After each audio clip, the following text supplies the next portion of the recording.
Ration नहीं चाहिए, मुझे रोजगार दो, बंद चीनी मिलने चालू। किसान सम्मान योजना में नहीं था, चुनाव जीतो सम्मान निधि योजना था जो किसानों को दिया गया था। भारत देख रहे हैं हमारी मौजूदगी अभी कुशीनगर में है और कुशीनगर में रामचंद्र सिंह जी हमारे साथ मौजूद हैं। ये किसान यूनियन अम्बावता जिला अध्यक्ष कुशीनगर रहे हैं। ये जो हरी पट्टी आप लोग देख पा रहे हैं, ये हरी पट्टी हरियाली और किसानों का एक ये पट्टी है और ये बीते 7 वर्षों से किसानों की लड़ाई लड़ रहे हैं और आज हमारे साथ इनकी मुलाकात हो गई है और जानेंगे कि आप 7 वर्षों से किसानों के लिए लगातार लड़ाई लड़ रहे हैं, क्यों लड़ रहे हैं, आखिर क्या मकसद है लड़ाई लड़ने की। तमाम नेता आए, तमाम नेता गए, लेकिन आप किसानों के लिए लगातार लड़ते रहे। चलेंगे और बातचीत करेंगे। बहुत बहुत स्वागत है आपका। आपका भी, आपके चैनल का आपको स्वागत है। सर, ये आप पट्टी लगाए हरा पट्टी, पहले इसका मकसद बताइए कि हरा पट्टी आप क्यों लगाए? देखिए बता रहे हैं, ये प्रतीक है, खुशहाली का प्रतीक है। हरा रंग है, हरी हमारी धरती की हरियाली। आपने कविता सुना होगा और शायद पढ़े भी होंगे, हम भी प्राइमरी में थे तो पढ़ते थे। तो ये जो पट्टी है ये हरा क्यों लगाए हैं? क्यों नहीं पीला लगा लिए, क्यों नहीं सफेद लगा लिए? किसानों का नेतृत्व करता हूँ मैं, पीला नीला क्यों लगाने जाऊंगा? ये किसानों का प्रतीक है। ये भारत की रीढ़ की हड्डी कहे जाने वाला अन्नदाता, उसका ये प्रतीक है। आखिर किसानों के लिए आप क्यों लड़ते हैं? देखिए बता रहे हैं, जब मैं सेना से रिटायरमेंट होकर आया था तो माननीय लाल बहादुर शास्त्री जी ने एक नारा दिया था, जय जवान जय किसान का। जय जवान का तो हमें रोल अदा करके 30 साल से ऊपर नौकरी करके आ गए। लेकिन जब मैं देखा कुशीनगर में, सबसे बोलते हैं कि अपने घर को आदमी देखता है, तो जब मैं कुशीनगर में आया और घर पर आया तो मैं देखा कि किसानों की स्थिति बहुत गंभीर है, खासतौर से गन्ना किसान, क्योंकि जनपद कुशीनगर गन्ना बहुल जनपद है और चीनी के कटोरे के नाम से विख्यात है। लेकिन इसके अस्तित्व को ये सरकारें, जो पिछली सरकारें, वो मिटाना चाह रही हैं। अभी तो भारतीय जनता पार्टी कह रही है कि सबका साथ सबका विकास। सबका साथ सबका विकास होता तो हम 7 साल से किसान हित में क्यों लड़ाई लड़ते हैं? मैं भारतीय जनता पार्टी से क्वेश्चन कर रहा हूँ। वो लोग तो कह रहे हैं कि हमारे सरकार में किसान एकदम खुश हैं। कहाँ खुश है? सिर्फ 5 किलो राशन देने से किसान खुश हो जाएगा?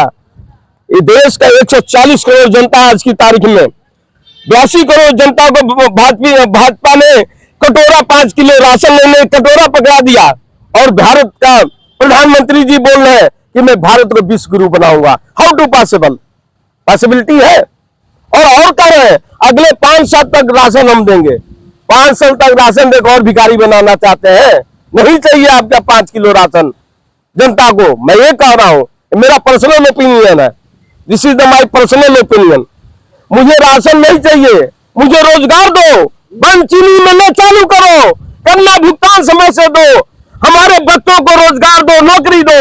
200 करोड़ 2 करोड़ रुपए 2 करोड़ नौकरी हर साल देने का वादा करने के लिए आपने वो नहीं किया और 5 किलो राशन के लिए आपने पकड़ा दिया कटोरा हाथ में। अभी सरकार जो यूपी पुलिस का वैकेंसी दी है, लोग कह रहे हैं कि अब की बार 400 पार कह रहे हैं। इतना विकास हुआ है, बिजली मिल रही है, एक मिनट, बिजली मिल रही है और ये जल मिल रहा है, स्वच्छ जल मिल रहा है, तमाम विकास हुआ है। लोग कह रहे हैं कि अब की बार 400 पार, क्या करिएगा? अच्छा बताइए कि गर्भ में छुपा हुआ, पेट में, माँ के पेट में बच्चा होता है, कैसे उसको पता चल जाएगा कि बेटा है बेटी है बिना चेक किए? कोई बता सकता है? तो भाजपा को कहां से पता चलेगा अब की बार 400 पार? इसका मतलब कहीं नहीं, सेटी ईवीएम में लोग करा रहे हैं, तभी लोग कर सकते हैं इतना कॉन्फिडेंस के साथ में। अरे कह रहे हैं कि आप एक आरोप लगा रहे हैं कि ईवीएम में लोग ईवीएम से लोग चुनाव जीत रहे हैं, तो कई राज्यों में तो भाजपा हारी है, तो वहाँ ईवीएम की। अच्छा बताइए, भाजपा हारी है, राज्यों में आप कुछ हो नहीं सकता क्या? हम 5 जगह पर हार जाएंगे या 15 जगह पर जीत जाएंगे, ये भी नहीं हो सकता है क्या? टेक्नोलॉजी तो बहुत है। अच्छा, यहाँ पे एयरपोर्ट लगवा दिया है, क्या कहिएगा? देखिए बता रहे हैं, 2019 में आनंद फानंद में देश की जनता का रुपए का दुरुपयोग हुआ है। 19 से 5 24 होता है, 5 साल में उड़ान नहीं हुआ, तो जनता के धन का दुरुपयोग 5 साल क्यों किया गया है? और देखिएगा, मैं दावे के साथ कह रहा हूं, मैं भी भगवान नहीं हूं, लेकिन कह रहा हूं कि यही स्थिति होगी तो एक दिन एयरपोर्ट बिक जाएगा। अच्छा, पडरौना को किस प्रकार की नेता चाहिए? पडरौना को नेता चाहिए जो किसान हित की बात करे, जो बेरोजगारों की बात करें, ये उद्योग विहीन जनपद है। इस जनपद में चीनी मिलों के अलावा कोई उद्योग का कोई और अन्य साधन नहीं है। तो मैं कोरोना को खुशहाल बनाना चाहता हूं, चीनी मिलें चलवा करके रोजगार स्थापित कराना चाहता हूं, तभी विकास होगा। और जहां रोजगार नहीं होगा, विकास नहीं होगा। इसका मतलब चुनाव आप लड़ना चाहते हैं? बिल्कुल, मैं चुनाव लड़ने जा रहा हूं, मजबूर होकर के लड़ने किस जा रहा पार्टी से हूं। लड़ेंगे आप? किसानों की कोई पार्टी होती है? किसानों की कोई जात होती है? अगर हमारे दर्शकों को बताइए किस पार्टी से चुनाव लड़ेंगे आप? देखिए, बता रहे हैं, मैं किसान हूँ, किसान का बच्चा हूँ, जय जवान जय किसान सेना में नौकरी करके आया हूँ 30 साल से ऊपर। मैं लड़ाई किसानों के साथ लड़ूंगा, क्योंकि विगत 7 वर्षों से मैं किसानों की आवाज लेके चल रहा हूँ। तो किसान मेरा वोटर भी है और किसान हमारा सपोर्टर भी है। निर्दल लड़ेंगे क्या? लगता तो है यही। सबसे बड़ा मैं खुलासा कर दूं, ये 7 वर्षों से किसानों के लिए लड़े हैं और आज इन्होंने कहा है कि मैं कुशीनगर को चमकाने के लिए, गंगा बहाने के लिए, विकास करने के लिए और चीनी मिले लक्ष्मीवश किला चलाना शुरू कराने के लिए मैं निर्दलीय ताल ठोकूंगा। और आप जान लीजिए, जहाँ एक तरफ बसपा और भाजपा और सपा की जिस प्रकार से लगातार उम्मीदवार घोषित कर दिए गए हैं, वही निर्दल प्रत्याशी रामचंद्र सिंह जी कह रहे हैं कि हम भी चुनाव लड़ेंगे और कुशीनगर को एक तरह एकदम विकास की गंगा की तरफ लेके जाएंगे। आप निर्दल प्रत्याशी लड़ेंगे, ये जनता से आप बताया है कि मैं निर्दल ताल ठोकूंगा। तो इतने बड़े बड़े उम्मीदवार लड़ रहे हैं, उनको कैसे आप पटकनी देंगे? आप बताइए, जितने उम्मीदवार हैं, आप स्वतः बताइए, मैं किसी का नाम नहीं लूंगा। जिन्होंने वादा किया था, जिस भाजपा के वर्तमान सांसद जी हैं, उन्होंने लक्ष्मीगंज क्षेत्रवासियों से 2019 में वादा किया था कि हम बंद चीनी मिल लक्ष्मीगंज चलवाएंगे। 5 साल में उन्होंने नहीं चलवाया। कप्तानगंज चीनी मिल उन्हीं की सरकार में बंद हो गई। 36 करोड़ रुपया उन्होंने बकाया नहीं दिलवा पाया और कहेंगे हम किसानों की लड़ाई लड़ेंगे, हम जनता का वोट लेंगे। किस बेस के ऊपर आप वोट मांग रहे हो? किस पार्टी ने किसानों की आवाज उठाया है? सपा के, आप सुनिए, सपा के सबसे बड़े विपक्ष के नेता है माननीय अखिलेश यादव जी हैं, आप जान रहे हैं। मैं लक्ष्मीगंज बंद चीनी मिल को चलवाने के लिए 1 साल पहले मैं इनको ज्ञापन देने लखनऊ उनके ऑफिस में गया था। मैंने इनको ज्ञापन दिया, उसमें ज्ञापन में हमने मांग किया था कि माननीय पूर्व मुख्यमंत्री भी हैं और अपोजिट के लीडर भी हैं, तो हमारा ये मुद्दा लक्ष्मीगंज बंद चीनी मिल चलाने का मुद्दा विधानसभा में उठा दीजिए। आज तक उन्होंने नहीं उठाया। और नहीं तो और किसान हमको बताया, जब मैं आंदोलन कर रहा था, 3 फेज में आंदोलन किया, किसान ने हमको वहां बताया कि सपा का एक कद्दावर नेता ने कह दिया कि हम लक्ष्मीगंज बंद चीनी मिल से धुआं नहीं निकलने देंगे। तो क्या इसी पार्टी को किसान वोट देगा? कभी ये पार्टी जीतेगी, इनका कैंडिडेट जीतेगा, तो कभी वो चीनी मिल का आवाज उठाएगा? बहन मायावती ने चीनी मिल 3 बेच दिया। क्या कभी उनकी पार्टी का नेता कोई भी आ गया तो क्या कभी चीनी मिलें चलेंगी कुशीनगर की? कभी नहीं चलेंगी। कुशीनगर की जनता जानना चाहती है कि आप किन मुद्दों को लेकर चुनाव लड़ रहे हैं। देखिए, हमारा सबसे बड़ा मुद्दा है बंद चीनी मिल को चलवाना, गन्ना किसानों को गन्ना भुगतान दिलवाना, सड़कों की हालत को सुदृढ़ करना, और चीनी मिलें चलेंगी तो रोजगार मिलेगा। जनपद कुशीनगर का किसान दोनों का विकास होगा।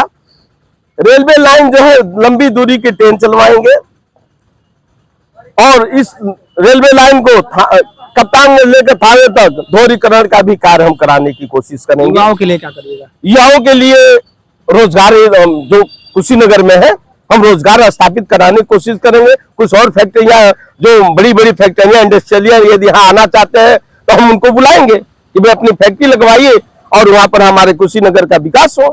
कुशीनगर जनता से आपका क्या अपील है? देखिए, मैं कुशीनगर की जनता से हाथ जोड़ करके विनय करता हूं, इस बार आप 76 साल से देश की हर पार्टी को देख लिया है, इस बार रामचंद्र सिंह को देखिए, अपने नेता को देखिए, अपने भाई को देखिए, जो विगत 7 सालों से आपका मुद्दे को लेकर के मैदान में डटा हुआ लगातार सरकार से लड़ रहा है। तो अब हमको वोट करिए, ये मैं अपील करना चाहता हूं। क्या कहना आपका?